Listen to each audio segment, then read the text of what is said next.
저는 강남교회 강릉에 섬기고 있는 오경원 목사라고 합니다.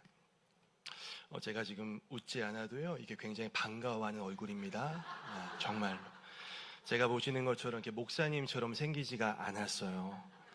우리 이원철 목사님처럼 좀 부드러운 외모를 가지고 있어야 되는데 태생이 이렇게 험하게 태어나가지고 뭐 이렇게 운동하시냐.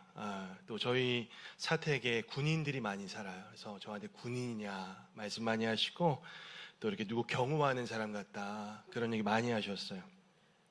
저는 항상 이순신 장군 같은 그런 삶을 살아왔어요. 내가 목사인 것을 남에게 알리지 말라, 이렇게 숨기면서. 제가 예전에 서울에서 사역할 때 그 권사님들이 30대 중반이었는데 저를 좀 무서워하시더라고요, 실제로. 그래서 뭐 제가 잡아먹거나 해치지 않았는데 다가오시는 분이 잘 안 계셨어요. 근데 제가 교회에서 요리를 한번 할 기회가 있었는데 부침개를 하는데, 제가 자취를 15년 했거든요. 부침개를 그냥 던져가지고 1.5m를 띄워서 뒤집어 딱 잡았어요. 그걸 보시고 마음이 열리셔가지고 우리 목사님 요리도 잘하고 막 가정 쪽이라고 그때부터 다가오시고 그렇게 친하게 지냈던 기억이 납니다.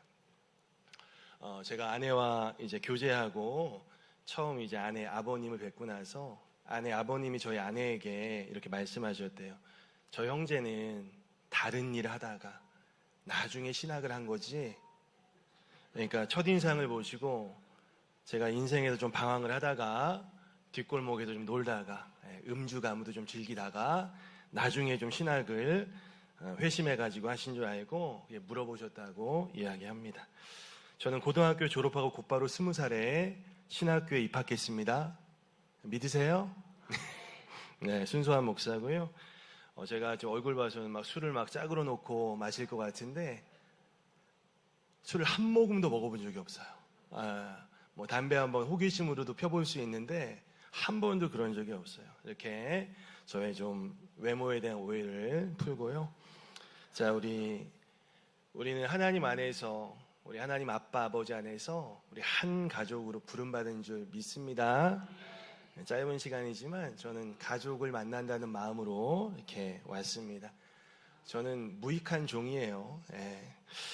보잘것없는 저의 삶과 말씀 나누면서 우리 한 가족인 우리 성도님들에게 조금이나마 힘이 되는 시간 되었으면 좋겠습니다. 저희 교회 부근에 4개의 교회가 더 있어요. 한 200m 근방에. 저는 그 교회들 역시 항상 한 마음이라는 한 가족이라고 생각해요. 저희 교회 예배 시간에 어떤 다른 그 교회들의 부흥을 위해서 함께 기도합니다. 저희만 잘 되고 싶지 않더라고요. 저희 교회도 어렵지만 함께 잘 되면 좋겠다. 다른 교회가 우리 교회보다 더 잘 돼도 좋겠다. 새벽 예배 갈 때마다 보이는 상가 교회가 있어요. 사람들이 상가 교회를 교회로 잘 생각을 안 하거든요. 목사님 얼마나 어려울까, 성도님 얼마나 어려울까. 갈 때마다 하나님 저 교회 잘 되게 해주세요. 매일 새벽 기도 가는 길에 기도합니다. 우리가 서로 경쟁하라고 하나님께서 부르신 거 아닙니다. 하나님이 큰 교회 하라고, 다른 교회랑 경쟁해서 이겨서 큰 교회 하라고, 우리 교회만 잘 되라고 부르신 것이 아니더라고요. 서로 사랑하고 서로 하나 되어가라고 부르셨어요. 하나님도 보니까요, 삼위일체예요. 여러분, 하나님도요 공동체로 존재하시더라고요. 그 전능하신 하나님도 함께 존재하세요. 한 몸 된 교회 공동체를 우리가 이루어가는 게 정말 중요한 사명이다. 여러분, 하나님이 왜 나 같은 죄인을 구원하셨습니까? 하나님이 나 같은 죄인, 왜 이렇게 영광스러운 주님의 몸 된 교회에 한 가족으로 부르셨습니까? 하나님이 세상을 이처럼 사랑하셔서 하나뿐인 아들 주시면서 우리를 구원하셨어요. 왜 구원하셨습니까? 서로 사랑하라고. 서로 사랑하라고. 여러분, 그게 아니면 구원받고 곧바로 천국 가면 될 거야. 데려가시면 될 거 아니에요. 이 땅에서 사랑을 연습하는 거예요. 새 계명을 너희에게 주노니 서로 사랑해라. 여러분, 구약의 계명이 몇 개인 줄 아세요? 613개. 그걸 10개로 압축한 게 10계명이고 가장 하나로 압축한 것이 서로 사랑하라. 근데 좀 부담스러워요. 내가 너희를 사랑한 것 같이 서로 사랑해라. 예수님 우리 어떻게 사랑하셨어요? 생명을 버리실 정도로, 생명 버리신 것처럼 그렇게 너희도 서로 희생하면서 사랑해라. 교회는 서로 사랑하며 한 몸으로 세워져 가는 곳이구나. 제 꿈은 항상 어느 곳에 있든지 서로 사랑하는 공동체를 만드는 거예요. 근데 목회를 해보니까 제가 제일 사랑이 없더라고요. 여러분, 하나님의 사랑을 받은 자는요, 사랑을 베푸는 자로 변화됩니다. 이전엔 저도 제 것만 챙겼는데 내게 먼저였는데 하나님의 은혜를 받으니까 나도 조금씩 은혜를 베푸는 자로 변화되어 가요. 할렐루야. 그렇게 하고 계시죠? 그렇지 않으면 여러분 예수님 잘못 믿고 있는 거예요. 근데 여러분 교회에 사랑스러운 사람만 있으면 참 좋겠는데 목회를 조금 해보니까요, 교회는 주로 사랑하기 힘든 분들이 모이시더라고요. 우리끼리 얘기인데요, 저희 교회도요 사랑하기 힘든 분들이 좀 많이 계세요. 비밀입니다. 우리끼리 한 얘기. 저 권사님은 좀 다른 교회 갔으면 좋겠네. 모든 예배, 모든 봉사에 앞장서세요. 그러면 사람들이 좀 상처 주고. 근데 마태복음 5장에 보니까 너희를 사랑하는 자만 사랑하면 무슨 상이 있겠느냐. 세리 이방인도 그렇게 하지 않냐. 예수 믿지 않는 사람들. 그래서 여러분, 꼴 보기 싫은 사람도 사랑하라고 하나님이 나를 부르셨구나. 할렐루야. 교회는 이것저것 할 것 없고요, 서로 사랑하시면 돼요. 우리 목사님께서 말씀을 전해달라고 하셨는데 제가 세상에서 제일 싫어하는 게 설교예요. 목사가. 농담이 아니에요. 설교 한번 쉬는 게 그렇게 행복하더라고요. 저는 그만큼 항상 부담이 있어요. 제가 이 성경을 보니까요, 우리 인간의 마음과 하나님 말씀이 정반대인 거예요. 솔직히 우리가 추구하는 그 욕망이요, 성경이 추구하는 방향과 정반대더라고요. 육신의 생각은 하나님과 원수가 된다고 했잖아요. 구약에서 하나님이 예언자들을 부르십니다. 예언자의 사명은 딱 하나예요. 하나님이 맡기신 말씀을 가감없이 전하는 거예요. 예언이란 뜻이 맡길 예자, 예금한다고 하죠. 맡길 예자, 말씀 언자. 맡기신 말씀을 가감하지 않고 전하는 게 예언자의 사명이더라고요. 여러분, 구약에서 기름 부음 받은 3대 직분이 있죠. 왕과 제사장과 선지자가 기름 부음 받았어요. 왕은 뭐예요? 정치 권력자예요. 제사장은 뭐예요? 종교 권력자예요. 성전만 무너지지 않으면 먹고 사는 거 아무 문제 없어요. 선지자는 뭐예요? 아무것도 없어요. 하나님 말씀 전해야 돼요. 예언자로 부름받았다는 것은요, 사실 죽음으로 부름받은 것과 마찬가지. 그 유명한 엘리사 선지자, 먹고 사는 것도 힘들었어요. 까마귀가 물어다주고 도망다니고 어디 얹혀 살고. 예언자는 하나님이 맡겨주신 말씀을 가감없이 선포해야 되는구나. 근데 하나님 말씀을 있는 그대로 전하면 사람들이 좋아해요, 싫어해요? 솔직히 싫어해요. 하나님이 예레미야 부르셔가지고 나라 망할 것이다, 전해라. 백성 여러분, 나라 망합니다. 백성들이 뭐라고 하겠어요? 저런 매국노 같은 자식, 저놈 거짓 선지자다. 아니, 어떻게 하나님이 택한 백성이 망할 수 있어? 하나님이 택한 예루살렘 성전이 어떻게 망할 수 있어? 하나님이 선택한 다윗 왕조가 어떻게 무너질 수 있어? 그래도 참 선지자들은요, 다 감옥 가고 죽임 당했어. 그러나 예레미야는 예언대로 성전 무너지고 나라가 망했어요. 그래서 하나님이 맡겨주신 말씀을 가감없이 전하는 게 목회자의 사명이더라고요. 그래서 설교가 되게 힘들더라고요. 듣기 좋아하는 설교해야 저도 좀 먹고 살 텐데 그게 아닌 거예요. 성도님들도 베레아 사람들처럼 정말 그러한가, 항상 성경을 상고하고 그런 진리에 대한 사모함과 갈급함이 있어야 되는 거예요. 그래서 여러분, 사람들이 듣기 좋은 말씀이 아니라 하나님이 맡겨주신 말씀 전해야 된다는 것을 제가 목사가 되고 나서 나중에 알아가지고, 그 전에 알았으면 제가 목사가 안 됐을 텐데, 설교가 참 늘 부담스럽다. 자, 오늘 주제가 뭐예요? 하나님의 부르심이에요. 제가 정한 제목은 인생이라는 부르심이에요.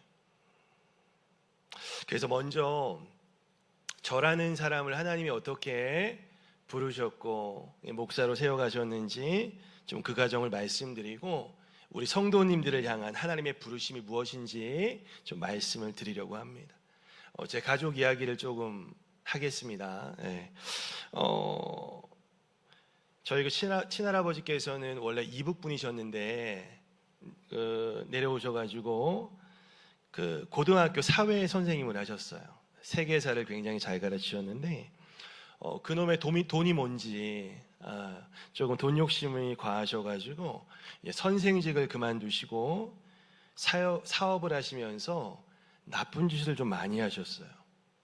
시간이 없으니까 결론만 말씀드리면 저희 친할아버지는 전과가 13범이에요. 그래서 평생 교도소를 본인 댁처럼 들락날락 하신 분이에요. 저는 어린 시절에 할아버지를 몇 번 뵌 적이 없어요. 항상 그곳에 계셨기 때문에. 혹시나 해서 드리는 말씀인데 저는 얼굴이 목사같이 안 생긴 거지 전과가 있거나 그러지 않습니다. 믿습니까 여러분? 네, 할렐루야. 네, 그런 할아버지 덕분에 저희 아버지가 좀 상처가 많으셨죠. 네, 사람들이 손가락질하고. 저희 아버지 초등학교 1학년 며칠 다니다가 중퇴하시고 늘 이렇게 담보로 맡겨지시고 항상 밖에서 잠을 많이 주무셨다. 화장실, 계단, 옥상 이런 얘기 하시더라고요. 7살 때부터 장사를 하셔가지고 기름된 자국이 아직도 여기 남아있을 만큼. 저희 친할머니는 제가 태어나던 해에 돌아가셨어요. 암으로 돌아가셔가지고 40대 초반에 젊은 나이에. 그래서 전 친할머니에 대한 기억도 뭐 전혀 없어요. 잘. 갓난아이인 저를 한번 품에 안아보신 정도 아닐까. 생각해보죠. 남편이 전과자인데 고개를 들고 사실 수가 있었겠습니까? 그래서 아버지 말씀으로 저희 집안은 할아버지가 이제 밥상을 한번 엎고 벽에 한번 피가 튀어야 그날 하루가 끝나는 그런 집안이었다고 말씀하시죠. 다행히 저희 아버지는 저에게 단 한 번도 폭력을 쓰시거나 뭐 욕 한마디 하신 적이 없어요. 저도 이제 부모님께 효도하려고 많이 노력합니다. 부모님의 사랑은 못 받으셨지만 또 자녀의 효도는 좀 받으시면 좋겠다. 그래서 친할아버지가 공식적으로 인기가 좋으셔가지고 4번 결혼하셨고 마지막 할머니는 저희 엄마보다 나이가 어립니다. 독실한 어머니께서는 할머니로 잘 모셨어요. 감사하죠. 4번째 할머니는 자녀까지 낳아가지고 저는 30살 정도 된 고모가 있어요. 대충 아시겠죠? 집안이 엉망이었어요. 아무튼 제가 이 강릉교회에 이제 와 3년차 부목사 할 때 할아버지가 돌아가셨는데 한 7년 동안 왕래가 없었어요, 할아버지하고. 왜냐하면 저희 부모님이 결혼을 이제 뒤늦게 하셨어요. 그냥 사시다가 저 초등학교 때 하셨는데 할아버지가 축의금을 다 가져가신 거예요. 그래서 2015년에 제가 결혼을 하는데 부모님이 도저히 할아버지를 부를 수 없을 것 같다. 혹시나 또 그러실까봐 축의금. 그래서 연락을 안 드리자. 그래서 그렇게 결혼을 치렀고 이후에 이제 못 뵙고 부고 소식을 듣게 되었던 것이죠. 저희 외할아버지는 제가 이제 6살 때 스스로 생명을 끊으셨습니다. 아직도 제 기억이 6살이니까 기억이 나죠? 무당이 막 구슬하고요. 작두를 타고요. 그러면 장례를 치렀어요. 저희 외할아버지는 경기도 안양에서 지문을 채취하는 형사였고 그 안양 일대의 땅이 전부 외할아버지 땅이라고 할 만큼 굉장히 부자였어요. 지금도 저희 어머니 쪽 저 큰 집 보면 100억대 부자가 있어요. 근데 돈이 많아지면 어떻게 돼요? 가족들과 연락을 끊고 살더라고요. 근데 믿었던 사람에게 사기를 당해서 너무 충격을 받으셔가지고 스스로 삶을 마감하죠. 저 외할아버지에 대한 기억도 전혀 없어요. 저희 할아버지들은 인기가 좋으셔가지고 저도 젊을 때 인기가 좋았거든요. 외할아버지 3번 결혼하시고 7남매 두셨는데 전부 다 배다른 형제. 저희 어머니는 2번째 할머니의 딸이라고 하는데 단 한 번도 뵌 적도 없고 어머니께 여쭤본 적도 없어요. 대충 사정이 보이니까. 그래서 저라는 사람은 할머니, 할아버지에 대한 좋은 기억이나 사랑받은 추억이 정말 하나도 없어요. 제가 이제 2년 전에 강남교회에 부임을 하는데요. 우리 교회는요, 여러분은 되게 젊으신 편이에요. 저희 교회는 정말 연로하신 분들이 너무나 많이 계신 거예요. 어떻게 목회를 해야 되나 참 고민이 많았는데 이따가 좀 말씀드리고, 또 저희 부모님은 이제 21살에 이제 혼인신고하시고 사셨는데 집이 굉장히 가난했어요. 제가 대여섯 살 때 조치원에서 밍크라는 동물을 키워서 밍크 코트 하는 거, 그래서 아버지가 그 생선을 먹는데 그걸 대가리를 갈다가 손가락 2개가 잘라지고 기계에 잘렸어요. 봉합은 했는데 이 중지 약지가 가장 짧은 손가락이 되기도 하고, 돈이 너무 없으니까 제 동생은 저랑 5살 차인데 영양실조로 그 한두 살짜리 애가 배가 볼록 나오고 그런 사진들이 있었어요. 저희 집에는 항상 나무 막대기 2개가 있는데 뭐 하는 건 뱀을 잡는 거예요. 뱀을 잡아가지고 그거를 팔면서 생계를 유지했었어요. 그리고 지금 아버지는 그 이후로 건물에 매달려가 유리창 닦는 거 보셨어요? 그거를 평생 하셔가지고 서울 가면은 아버지가 닦은 건물이 많아요. 근데 한번 4층에서 떨어져가지고 아킬레스건이 파열돼가지고 장애 등급을 받으셨어요. 뛰지는 못하시고 그냥 간신히 걸으시는데, 그러다 이제 어릴 때 외삼촌 댁에 얹혀 살아요. 방 한 칸 조그만 데 4식구가 사는데 얼마나 눈치 보이겠어요. 그때 저희 외삼촌 안양에서 되게 유명한 깡패로 유명하신 분이, 그러다가 누가 도와주셔가지고 한 300만 원 그 당시에 그 지하 단칸방을 하나 얻었어요. 초등학교 1학년부터 제가 고1 때가 10년 동안 그 단칸방에 살게 돼요. 거기는 좀 사람이 살 수 있는 그런 곳은 아니었어요. 그 좁은 집에 삼촌이 또 오셔가지고, 할아버지가 그러니까 대학생 때 그걸 또 같이 살기도 하고, 또 화장실은 저 밖에 있는 거 다 아시죠? 옛날에 밤에 배라도 아프면 막 가족들을 건너가다가 다리 밟으면 막 도둑으로 오인받기도 하고, 이런 경우가 참 많아서 10년을 그거를 한 거예요. 집에 요강이 있었고, 어머니 얼마나 힘드셨을까. 그 좁은 집에 앉으면 안 되는 곳이 있었어요. 보일러가 터져가지고 어디 갔다 오면 물바다가 돼 있는 거예요. 그럼 동생이랑 전 밖에서 떨고 있고 엄마 아빠는 물 퍼내고, 이게 참 기억에 남아요. 한 번은 그래서 어머니가 구역장, 뭐 가난해도 구역장은 할 수 있으니까 구역장 하셔가지고 우리 한 50평 되는 구역 식구 집에 가셨나 봐요. 아파트에. 그러니까 막 방도 4개에다가 화장실도 한 2-3개 되니까 저희 어머니 화장실 앉아가지고 기도하셨대. 하나님, 저희 아들도 단칸방인데 방 하나만 주시면 안 되냐. 근데 하나님께서 응답을 하신 거예요. 이런 찬양을 주셨어요. 어떤 찬양일까요? 그리 아니하실지라도 감사해요. 이 찬양을 주신 거예요. 그리 아니하실지라도 감사해요. 그래서 어머니가 그 찬양을 남의 변기에 앉아서 눈물을 흘리며 박수치면서 그리 아니하셔도 감사해요. 주님 뜻을 믿기 때문이죠. 이 찬양을 고백하셨던 그 기억이 있어요. 제가 고2 때 이제 방이 한 칸 생겼는데 저는 천국에 온 줄 알았죠. 제가 어릴 때부터 풍족하게 지냈으면 감사를 몰랐을 텐데 어려서부터 좀 힘겹게 자라다 보니까 작은 것에도 감사하는 삶이 되더라고요. 저희 어머니는 이제 새 어머니 밑에서 자라셨죠. 자라셨는데 처음 교회를 중학생 때 가셨어요. 근데 이제 새 어머니가 워낙 불교 신자고 저를 며칠씩 지은 그런 분이다 보니까 너 한 번만 더 가면 내가 쫓아낸다. 근데 뭐 어머니가 설마 그러겠어 하고 교회를 한 번 더 갔는데 실제로 그 여중생을 옷을 완전히 벗겨가지고 속옷도 입히지 않고 밖에 내보내서 문을 잠고 하루 반나절을 내보낸 거예요. 동네 사람 그땐 바글바글 했잖아요. 사람이 다 쳐다보고. 그래서 그 당시 중학생이던 저희 어머니 너무 충격을 받아가지고 하나님도 잘 모르잖아요. 농약을 먹고 자살을 시도하셨어요. 다행히 빨리 발견해서 위세척을 해가지고 지금도 살아 계시죠. 그래서 그 이후로 더 이상 교회는 못 가셨고, 시간열로 아버지 만나고 저를 임신한 채로 21살에 사는 게 너무 힘드니까 중학교 때 그 믿었던 그 하나님 다시 한번 생각이 나가지고, 그 당시에 이제 인천에 있는 순복음 교회가 있어요. 그 교회를 정말 몇 년 만에 처음 가셨는데, 그때 목사님이 처음 보는 어머니에게 뭐라고 하냐면, 임신하셨잖아요, 어머니가. 뱃속에 있는 아이가 남자아이일 텐데 얘가 크면 목사가 될 겁니다. 이름을 요한이라고 지으세요. 여러분, 신학교에 요한이 진짜 많아요.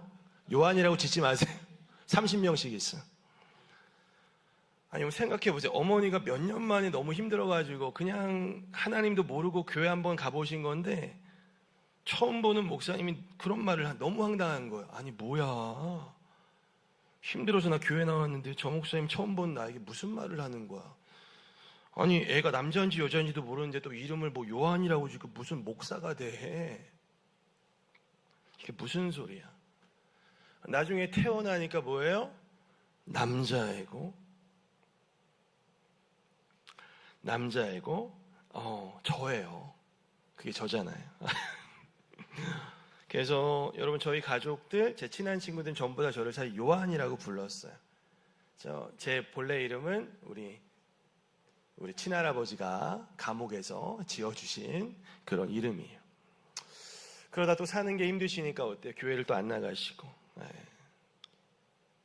그러다가 제가 초등학교 1학년 됐을 때 어머니가 그때부터 예수님을 제대로 만나셔가지고 예배를 꾸준히 잘 드리기 시작하신 거예요.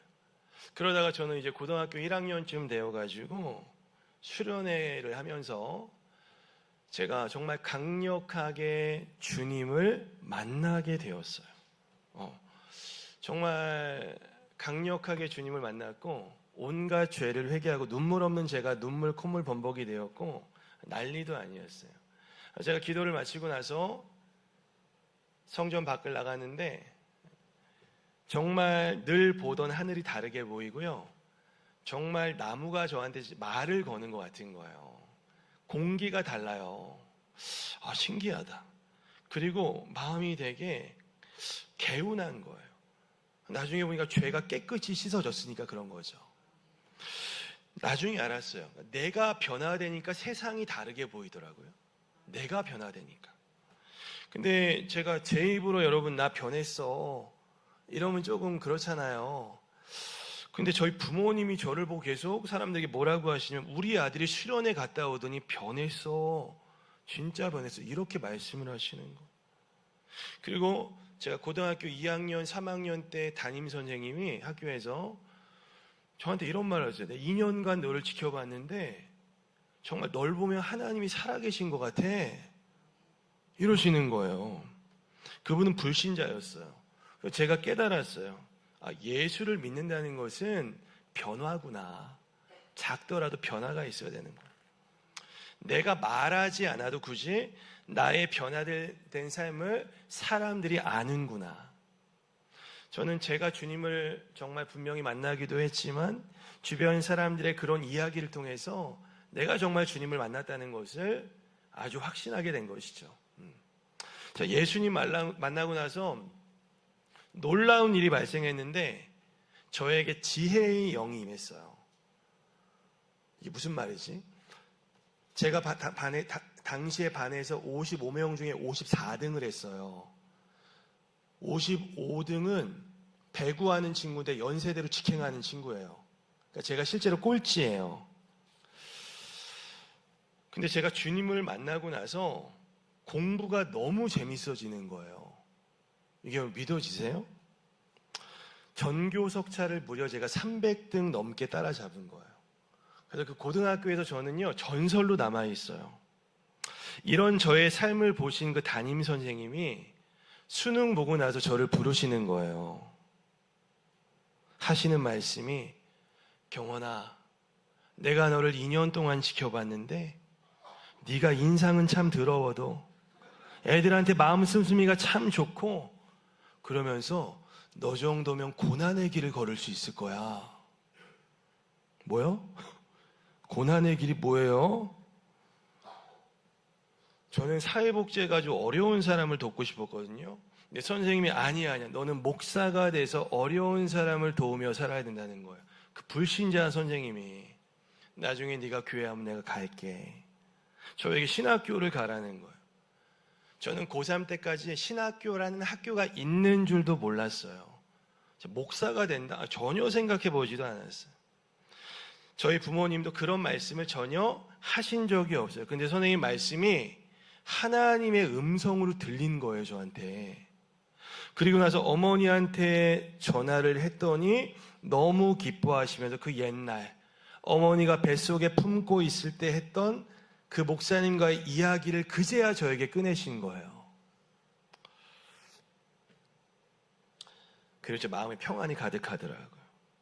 어머니 뱃속에서부터 저를 부르신 하나님이 어머님도 있고 저는 뭐 전혀 모르고 있었는데 그 불신자 선생님을 통해서 어떻게 저를 목회자의 길로 인도하시더라고요. 우리 김경철 선생님 만나면 진짜 업어치기 한번 하고 싶어요. 왜 나한테 그런 얘기 해가지고 이 힘든 목회의 길을 가게 하셨니? 농담이에요. 하나님의 섭리. 그래서 아무것도 모르고 신학교에 입학합니다. 신학교 가니까 절반이 목사님, 막 장로님 아들, 딸들이 많더라고요. 저희 신학과 제가 2000년 들어갔는데 동기가 90명이에요. 다들 뭐 소명받고 왔다고 하죠. 지금 26년이 지난 지금 딱 보니까 지금 30명 딱 목회하고 60명은 어디서 뭐 하는지 모르겠어요. 소명받고 왔다고 해도 쉽지 않은 길이죠. 물론 다른 일들도 하나님의 부르심이죠. 여러분 종교개혁자들이 놀라운 말을 하죠. 그때는 여러분 성직자만 여러분 거룩하고요. 일반 성도는 세속적인 일을 한다고 생각했잖아요. 종교개혁자들이 뭐라고 해요? 목사가 설교하는 것이나 농부가 밭에서 밭을 맺는 것이나 어부가 고기를 잡는 거나 여인들이 가정에서 설거지하는 것이나 아이들이 소를 모는 것이나 모두 똑같은 거룩한 하나님의 소명이다. 할렐루야. 하나님 영광을 위해서 한다면 모두 하나님이신 소명인 거예요. 그렇게 부르심 받고 여러분 신학교 왔으면 이제 좀 수월하게 공부하고 목사 되고 좀 좋은 교회 부임하면 될 것 같은데 전혀 그렇지 않은 거예요.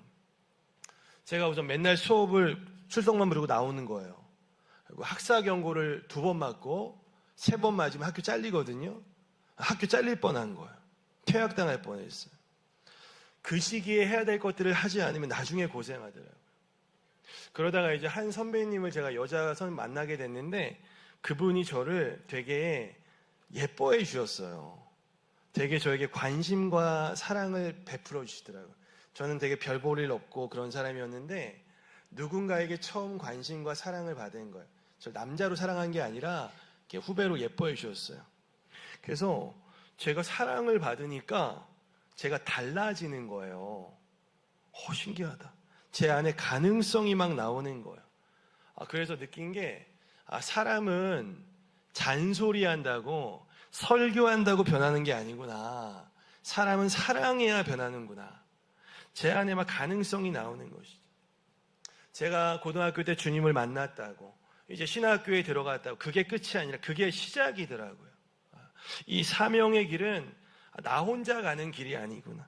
서로 사랑하고 함께 가는 길이구나. 여러분 이 세상을 창조하시고 하나님이 보시기에 좋았더라. 몇 번 말씀하셨어요? 7번 말씀하셨는데 딱 하나 좋지 못한 것이 뭐였어요? 사람이 혼자 있는 것이었어요. 그 좋은 세상이. 그래서 하나님이 나 하나만 부르신 것이 아니라 우리를 함께 교회로 부르셨구나. 그래서 나 혼자 10걸음 가는 게 중요한 것이 아니라 함께 한 걸음 가는 게 중요하다. 여러분 최고의 계명이 뭡니까? 이웃사랑이잖아요. 왜 이웃사랑일까? 사랑만이 사람을 변화시킬 수 있기 때문이구나. 저도 주님과 여러 사람의 사랑으로 인해서 여기까지 왔고 또 사랑이 없던 제가 사랑을 받으니까 타인을 사랑하는 자로 변화되더라는 것이죠. 사랑 외에는 아무 빛도 지지 말라고 말씀하시죠. 그 당시에 제가 책 한 권을 선물 받았는데 굉장히 제가 은혜를 받은 거예요.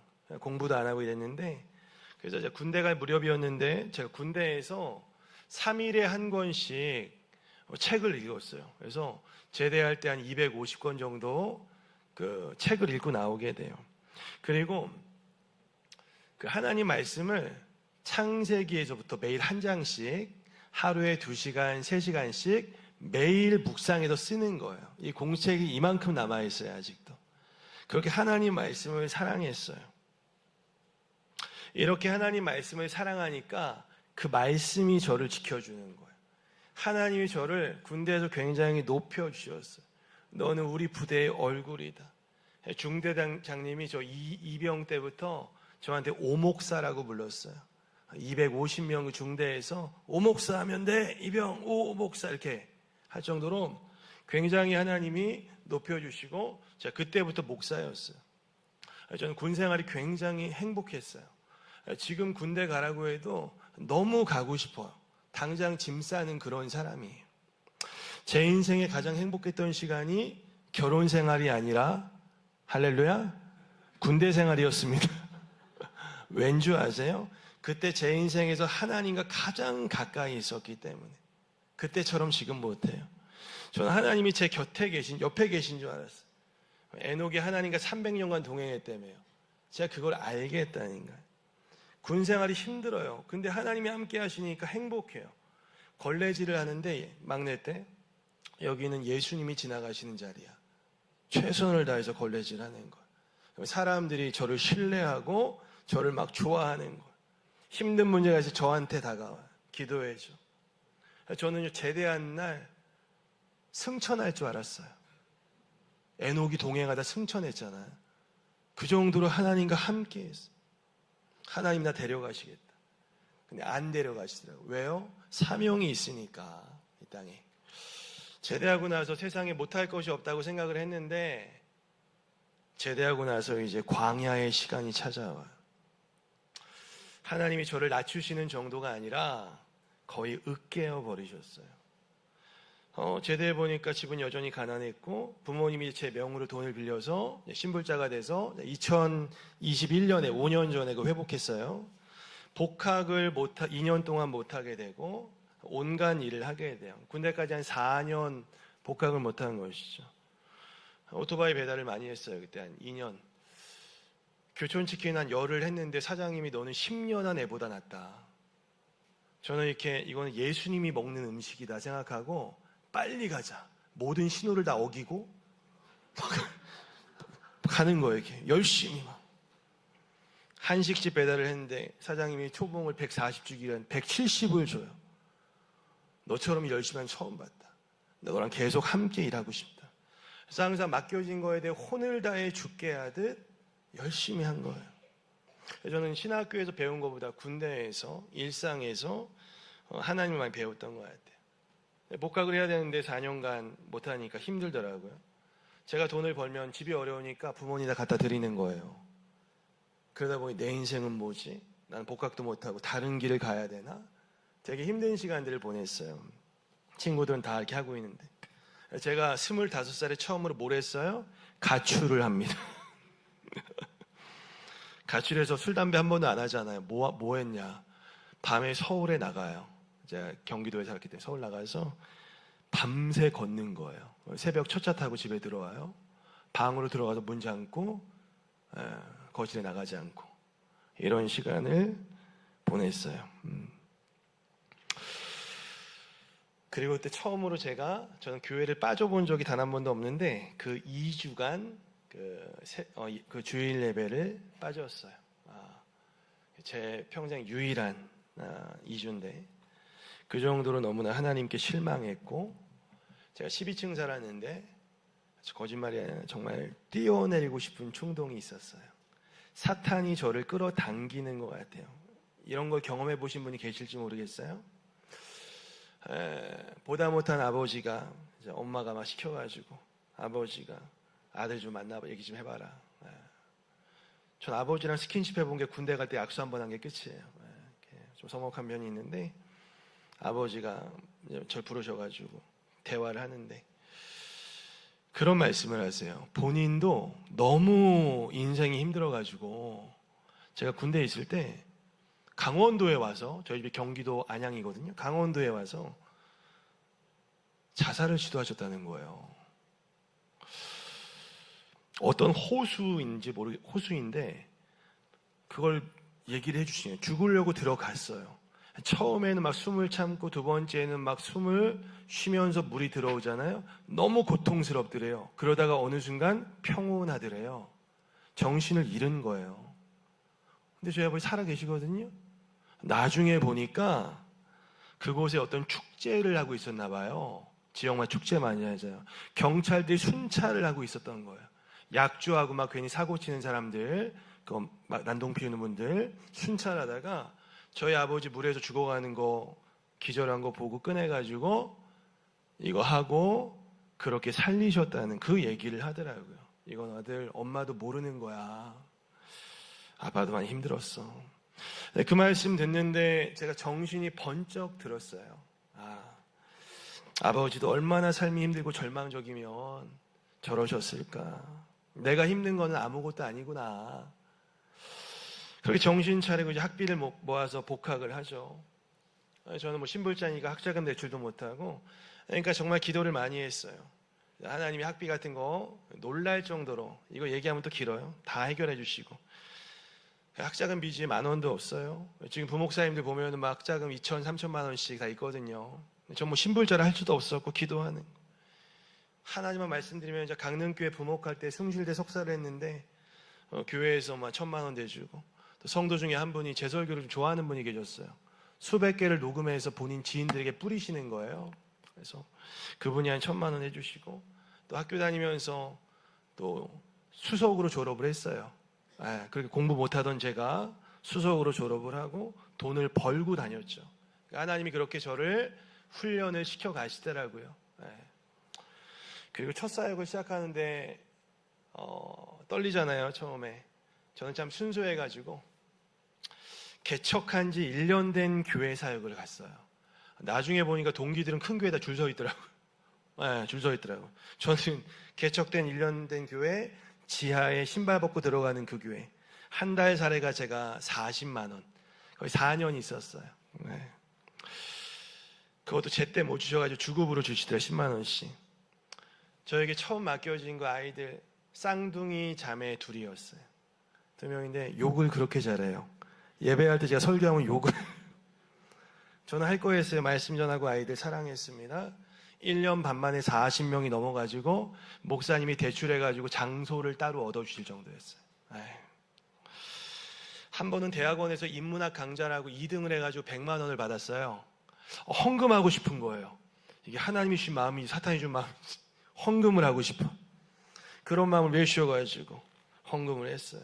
목사님이 나중에 오전사님 헌금해준 덕분에 우리 여름성경학교 잘할 수 있었다고, 너무 감사하다고. 하나님이 다음 학기에 7배로 갚아주셨어요. 전액장학금 2개, 350만 원짜리 2개.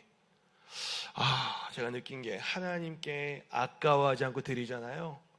틀림없이 몇 배로 갚아주시는구나. 할렐루야. 아멘이 작네요. 할렐루야. 주님 앞에 돈 아까워하지 마세요. 몇 배로 갚아주세요. 제가 너무 많이 체험을 해가지고. 제가 동기 중에 목사 한 수가 되게 늦어요. 보통 10년이면 받는데 전 17년 걸렸어요. 나 같은 게 무슨 목사가 돼. 막 복학도 늦었고. 동기 중에 5번째로 담임 목사 빨리 됐어요. 하나님이 이렇게 세워주시는구나. 강원 동지방 지방회장을 제가 65세 때 할 것 같아요. 이번 주 목사님 한 4, 5년 후면 지방회장 되시는데 저는 한 65세. 큰일 났습니다. 받을 건 빨리 받아야 된다. 그 다음 교회 사역을 하는데 그 청년부에서는 기아대책 아이 하나를 후원을 하더라고요. 몇천 원씩 걷어가지고 하나에 은혜가 돼가지고 그때 이제 70만 원 사례를 받았는데 10만 원을 따로 떼서 한 4명의 아이를 그때부터 후원을 시작했어요. 뭐 11조 뗄 거 떼고 헌금할 거 하고, 저도 돈이 없지만, 그리고 후원을 해보니까 사람들이 귀엽고 어린 여자아이를 주로 후원하는 거예요. 저는 아무도 안 하는 고등학생 아이들 해달라고. 그래서 저는 지금까지 14, 15년 계속 해오면서 많은 친구들을 이제 고등학교 졸업하면 이제 끝나버려요. 졸업을 시키고 있어요. 주님께서 말씀하시기를 가장 작은 자에게 한 것이 곧 나에게 한 것이다. 제가 그 말씀 되게 좋아하거든요. 주님은 약자들을 자신과 동일시하시는구나. 그래서 여러분 주변에 항상 나보다 어려운 사람은 있더라고요. 그분들 예수입니다 생각하시고 내 것을 조금씩 나누시는, 그것이 우리 또 성도들의 마땅한 사명이라는 말씀 드립니다. 아멘. 제가 목사가 되고 나서 또 중요한 게 배우자더라고요. 사모님. 저희 아내는 저랑 똑같이 생겼어요, 얼굴이. 그런 얘기 많이 들어가지고 실제로 평생 감리교 한 교회만 다녔어요. 그 아내와의 첫 만남에서 소개로 만났는데 제가 뭐라고 했냐면, 저는 앞으로 노숙자 사역을 할 겁니다. 저랑 결혼하면 가난할 겁니다. 굳이 왜 그 얘기를 했는지 모르겠어요. 굳이 첫 만남 도망갈까? 근데 그때 이제 아내와 딱 2시간을 이야기하고 나서 하나님이 저에게 딱 마음을 주시는데, 이제야 나타났구나 이 사람, 이런 마음을 딱 주시는 거예요. 그리고 나서 바로 만나고 1년 교제하고, 제가 35에 뒤늦게 통장에 이제 50만 원도 없었는데 아내와 결혼을 하게 돼요. 아내가 저를 선택해 준 것이죠. 그래서 10년째 지금 잘 살고 있고, 아내가 없으면 내가 이 정도 목회할 수 있을까 하는 생각이 들어요. 그리고 자녀들도 좀 늦게 나왔어요. 첫째 애 앞에 하나가 있었는데 임신 테스트가 2줄이에요. 와, 기쁘다. 병원 가서 확인 받으려고 했는데 병원 갔더니 자궁외 임신이래요. 그래서 애가 심장은 뛰는데 당장 수술하지 않으면 산모가 위험한. 아내 처음으로 그때 수술을 갑자기 하고 나팔관을 잘라내고 많이 울었죠. 왜 이런 삶의 어려운 일들이 우리에게 있을까? 하나님이 이스라엘 백성을 왜 광야로 인도하세요? 사람이 떡으로만 돈으로만 사는 것이 아니라 하나님 말씀으로 하나님 의지하며 사는 존재인 것을 알게 하시는 거더라고요. 하나님 절대 의존하며 살도록 우리를 낮추시는구나.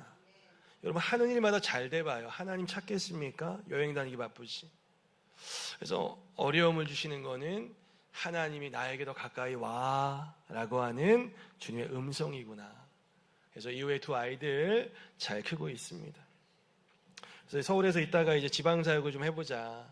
2018년 올림픽 할 때 여기 강릉교회 부목을 3년 하다가 이제 담임 목사로 주님이 부르셔가지고 그렇게 이제 가게 돼요. 그래서 그 간 곳이 차항교회라는 곳이에요.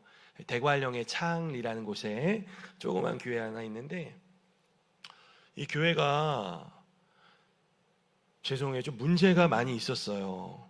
문제가 좀 있다는 것은 성도님들이 되게 강해진다는 거예요. 왜냐하면 그 다음 목사님을 잘 모셔야 되거든요. 그래서 이분들이 제가 이제 가기로 확정이 되고 나서 저에게 2가지 조건을 얘기하는 거예요. 이건 제가 굳이 얘기할 필요는 없는데, 첫 번째는 그때 강릉교회가 저한테 한 70만 원씩을 2년간 지원을 하려고 했는데, 작은 교회니까 이분들이 그거를 절대 받지 말라는 거예요. 자기네는 자립교회다. 우리는 남의 돈 받기 싫다. 2 번째는 3년 후에 저에게 재신임을 묻겠다는 거예요. 제가 담임목사 결정이 됐는데 재신임을 묻겠대요. 목회 못하면 성도들이 나가라고 하면 저 나가야 되는 거예요. 여러분, 제가 어떻게 했을까요? 너무 좋습니다. 너무 좋습니다. 제가 원하던 바입니다. 강릉교회랑 이제 전 딱 끊어내고요. 제가 열심히 목회하고 3년의 재심 좋습니다. 그때 그 7위 목사님, 오영근 목사님인데 더 깜짝 놀라셨어요. 그렇게 좀 낮은 자세로 목회를 시작했어요. 6월쯤 가는데 다음 해가 50주년이에요 또. 근데 성도들이 서로 좀 친하지 않더라고요. 그래서 저는 하나 되게 하는 일에 집중했어요. 말씀을 통해서 하나 돼야 됩니다. 사랑해야 됩니다. 교회가 너무 낡고 좀 그랬는데 목회를 조금 하다 보니까 성도님들이 조금 그래도 안심을 하셨는지 권사님들 중심으로 다 해가지고 제가 그런 헌금을 얘기를 한 번도 안 했는데 1,600만 원을 헌금을 하신 거예요. 본인들끼리 얘기가 돼가지고.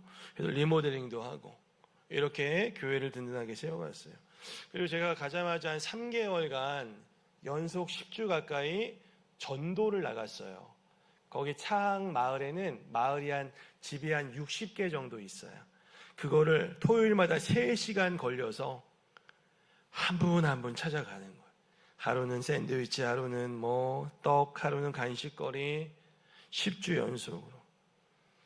여러 가지 방식으로 전도를 했어요. 근데 여러분, 기적이 일어났어요. 2년 동안 한 사람도 안 왔어요. 그렇게 전도를 많이 했는데. 와, 실망하지 않고 2년간 우리가 하나 되는 시간으로 삼고 2년 후에 놀라운 일이 벌어지는 거예요. 무려 10명 이상의 성인 성도들이 한 분 한 분 오기 시작한 거예요. 조금 늦었지만 오기 시작. 3년 제신임 쏙 들어가는 거예요. 이제는 목사님 오래 계실 거죠? 오래 계실 거. 어디 안 가실 거죠? 자, 그러다 어느 날 목회 잘하고 있는데 강남교회에 목사님이 좀 일찍 은퇴하셨거든요. 거기 자리가 나요. 저는 전혀 관심이 없었죠. 온 지 한 3년밖에 안 됐고 여러 지방의 목사님들이 이게 지원했는데 거기서 뽑지를 않았다는 거예요. 나중에 저한테 한번 연락이 오는 거예요. 무슨 말이냐? 난 여기서 목회하고 있다. 근데 그 강남교회 그 시무 장로님이 저랑 만나보고 싶다는 거예요. 그 주에 토요일 날 권사님 한 분하고 저를 찾아오신 거예요. 만나서 이분이 자기 간증을 하기 시작하는데 본인 어머니가 무당인 것부터 시작해가지고 하나님을 어떻게 믿어갖고 만나왔는지 역사하셨는지 말씀하시는데 저에게 그게 되게 은혜가 되는 거예요. 결론은 뭐냐면 교회가 굉장히 힘든 상황인데 목사님 꼭 좀 도와주세요. 이 얘기를 10번 이상을 하는 거예요. 근데 그 말씀이 저한테 하나님의 음성으로 또 들려버린 거예요. 제 인생에 3번이에요. 첫 번째, 고등학교 담임 선생님이 너 정도면 고난의 길을 걸을 수 있겠다. 그래서 아내와의 만남 가운데 이제야 나타났구나 이 사람. 그리고 그 장로님의 도와달라는 말씀이 하나님의 음성으로 들리는 거예요. 그때 아내가 없었는데 제가 바로 전화해가지고 아내에게 여보 우리 강남교회 가야 돼. 힘없이. 우리가 선택할 문제가 아니라 하나님께 순종해야 되는 문제야. 우리 가야 돼. 아내는 또 그때 하나님이 이런 마음, 바울에게 그 마게도냐 성도들이 막 꿈의 환상 중에 우리 도우러 오라고 그 말씀을 또 아내에게 주셨다고 하더라고요. 그렇게 저는 강남교회 이제 부임하게 되었는데 교회 와보니까 정말 연로하신 분이 너무 많은 거예요. 저희는 50명인데 80세 이상이 20분, 70세 이상은 거의 다. 저희가 제일 지금도 막내예요. 애들도 저희밖에 없어요. 그리고 교회가 너무 이렇게 아프신 분이 많이 계시더라고요. 너무 혼자 되신 분이 많이 계신 거예요. 부부가 나오는 가정이 딱 2가정이에요. 50명 중에 부부가 나오는 가정이. 더욱이 제가 참 걱정했던 게 할머니, 할아버지에 대한 정이 없는 사람이다 보니까 그분들을 내가 대하는 것이 솔직히 쉽지가 않은 거예요. 목회하는 게 쉽지 않다. 제가 차항교회에서 3년 3개월 동안 장례를 딱 한 번 치렀어요. 강남교회 1년 10개월 됐는데 9번 장례 치렀어요. 저희 성도 5분이 하늘나라로 가셨어요. 이게 조금씩 영향을 저에게 주더라고요. 물론 열심히 사역해서 한 2년간 한 15분 정도 오시긴 했어요.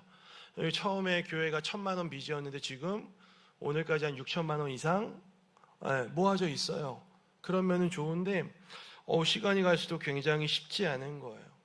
제가 지지난주에 월요일 날 또 가출을 했어요. 4시간 경포를 한 바퀴 막 돌았어요. 이 목회가 뭔가, 하나님이 부르셔서 내가 이 교회 왔는데 잘 힘이 나지를 않는 거예요. 우리 지난 한 달간도 말씀드리면 우리 86세 권사님이 침대에 떨어지셔가지고 3주 만에 오늘 나오시고, 우리 명예장님 82세인데 12층 아파트 계시는데 엘리베이터 교체한다고 한 달 동안 갇혀 계신 거예요. 오늘 나오셨어요. 안영전.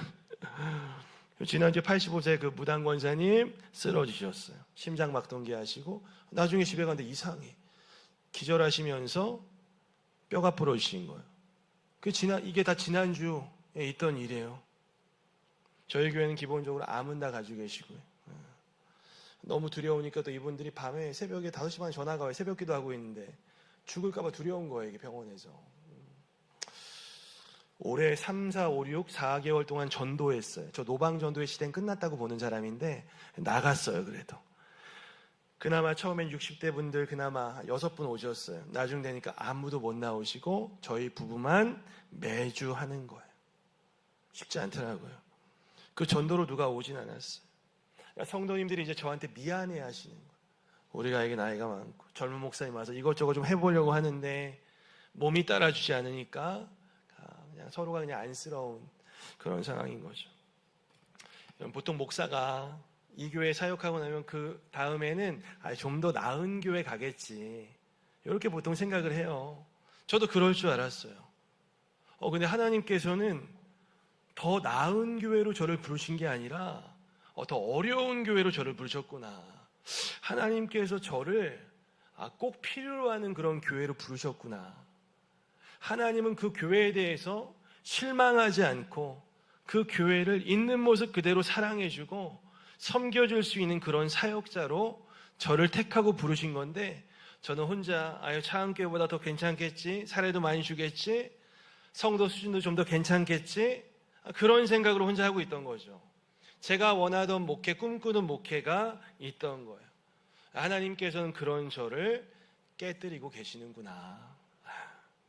저는 하나님의 종이니까 주인의 뜻에 순종해야 되는 거죠. 내가 함부로 가면 이분들을 판단하고 사역 재미없다고 불평하고 젊은 사람 없다고 투덜대고 내가 이분들을 진심으로 사랑하지 못했구나. 이게 요즘에 제가 느끼고 있는 감정이에요. 하나님이 이 교회 목회하라고 부르셨으면 이 교회가 어떤 상황이든 저는 그 맡겨주신 양떼를 사랑하면 되는데 내가 그러지 못했구나. 그래서 하나님이 이 싹군과 같은 목사를 진짜 목사로 만들어 가시는 과정이구나 생각합니다. 자, 시간이 많이 갔는데 오늘 본문 말씀, 오늘 본문 말씀이 하나님의 부르심과 무슨 관련이 있나. 사실 제가 이 말씀 가지고 지난 2주 동안 새벽 예배 설교를 10번을 했어요. 이 말씀 바로 앞에 보면 예수님이 막 많은 병자를 고치시고 귀신을 쫓으세요. 그러니까 어때요? 사람들이 막 몰려오고 난리가 난 거예요. 근데 예수님은 그들을 뒤로 하고 배에 오르시는 거죠. 근데 그 배에 갑자기 풍랑이 일기 시작하는 거예요. 여러분, 제자의 절반이 어부인데요, 그들의 경험과 힘으로 도저히 감당할 수 없는 그런 광풍이었어요.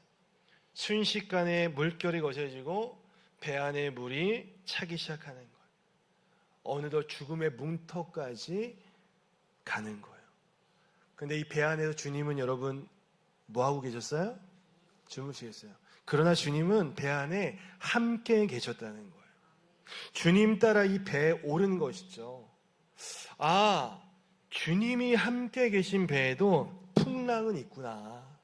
주님 따라 나선 가는 길에도 고난은 존재하는구나. 저는 이 장면을 보면서 하나님의 부르심을 받아 우리가 신앙생활하며 예수님 따라가는 길이 이런 것이구나, 이런 마음을 주더라고요. 예수님과 함께하는 우리 인생에도 바람과 파도가 우리를 위협하는구나. 주님은 우리 삶에 고난이 없을 것이라고 약속하신 적이 없어요. 좋은 일만 있을 것이라고 말씀하신 적이 없어요. 고난 중에 내가 너와 함께 할 것이다 약속하셨습니다. 할렐루야. 내가 사망의 음침한 골짜기로 다닐지라도 해를 두려워하지 않을 것은 주께서 나와 함께 하시기 때문이다. 주의 지팡이와 막대기가 나를 안위하시나이다. 할렐루야. 하나님이 나를 부르셨지만 살다 보면 이해할 수 없는 시련과 아픔들이 찾아오더라고요. 아니, 예수 믿는데 나에게 왜 이런 고난과 아픔이 있지? 저희 교회 젊은 원사님 한 분 계신데 작년에 딸이 30살인데 죽었어요. 백혈병으로 세상 떠났습니다. 이분은 몸도 안 좋아요. 작년에 장기 3개를 떼냈어요. 이혼했어요. 그런데 이분 신앙이요, 이런 깊은 광야를 통과하면서 얼마나 아름다운지 몰라요. 우리 교회에서 제일 예수님 닮은 정말 자랑하는 분이에요. 제가 예수 믿고 깨달은 거 한 가지가, 하나님이 사랑하는 사람일수록 연단이 많구나. 하나님의 사람에게 부끄러운 것은 연단이 없는 것이구나. 하나님은 사랑하는 자에게 고난을 많이 주시더라고요. 저도 살아온 환경이 쉽지 않았는데 결국 나의 가는 길은 오직 주님이 아시나니 그가 나를 단련하신 후에는 내가 정금같이 나오리라. 하나님이 우리를 값지고 순결한 정금 같은 하나님의 사람으로 만들고자 때론 질병으로, 인생의 문제로 우리를 연단하시는 거예요. 저도 살면서 제 인생의 배가 침몰해 가는 듯한 그런 일들 참 많이 겪었어요. 가족들도 참 힘들고 도움 안 되고 가난하고, 아니 주님은 뭐 하고 계세요? 오늘 말씀에도 주님 주무시고 계시는 거예요.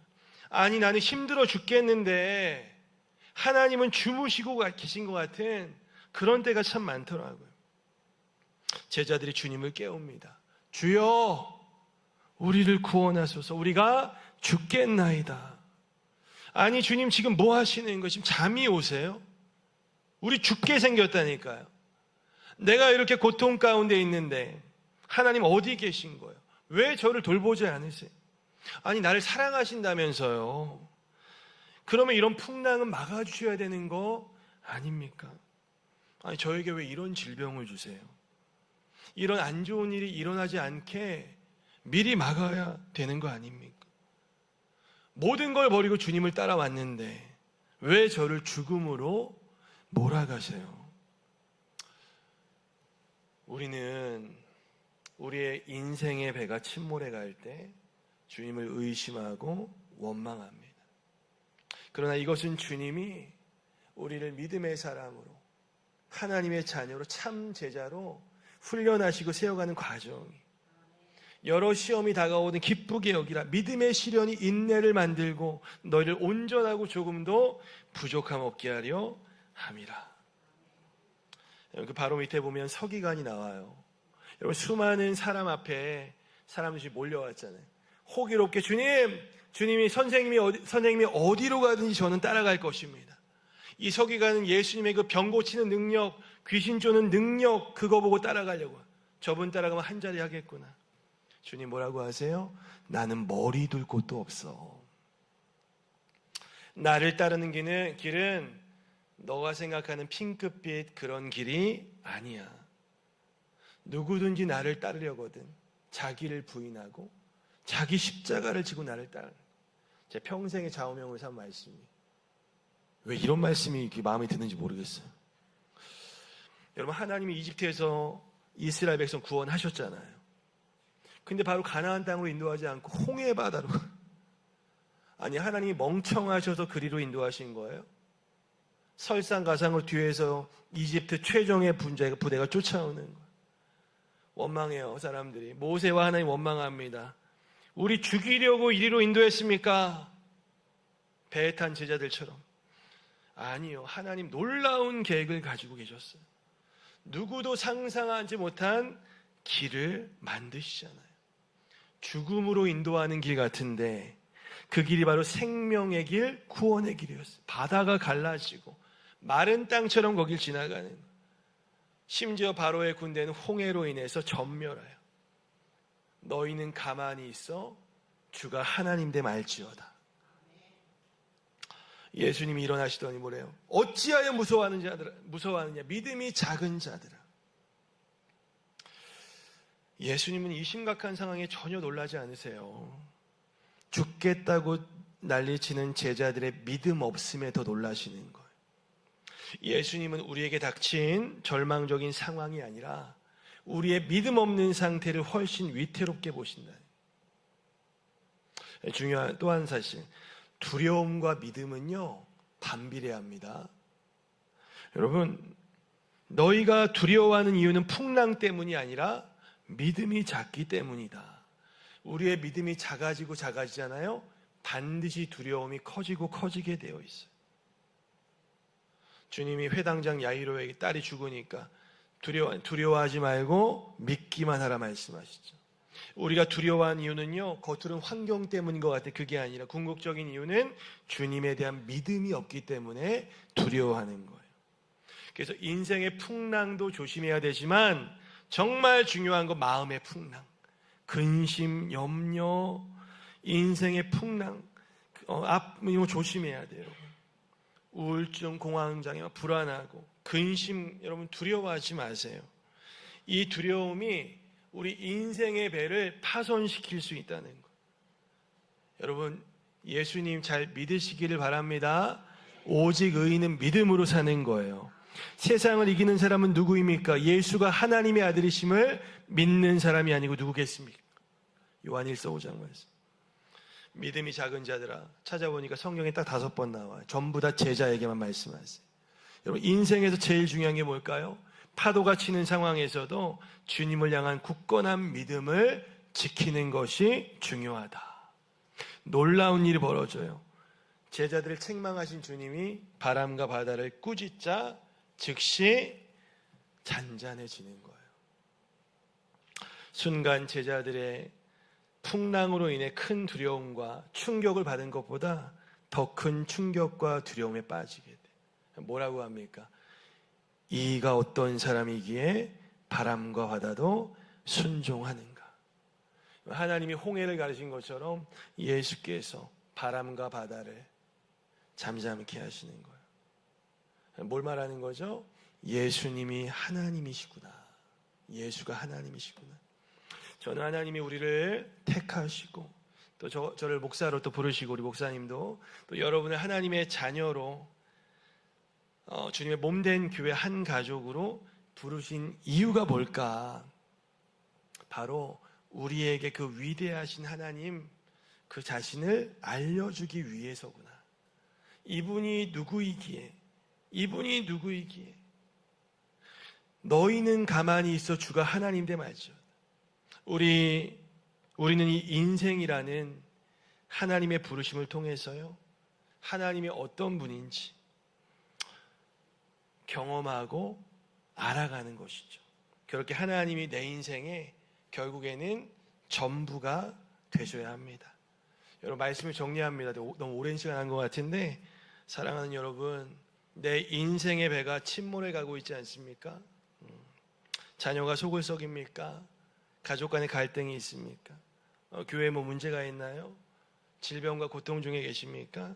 여러분, 하나님이 함께 하시면 걱정할 필요가 없습니다. 주님이 모든 것을 여러분이 믿는다면 잠잠케 하실 것입니다. 주님이 홍해를 가르실 거예요. 여러분, 주님이 부르시는 그날까지 우리 인생의 역사하시는 그 하나님이 얼마나 위대하시고 저와 여러분을 얼마나 사랑하시고 선한 길로 인도하시는지 알아가시길 바랍니다.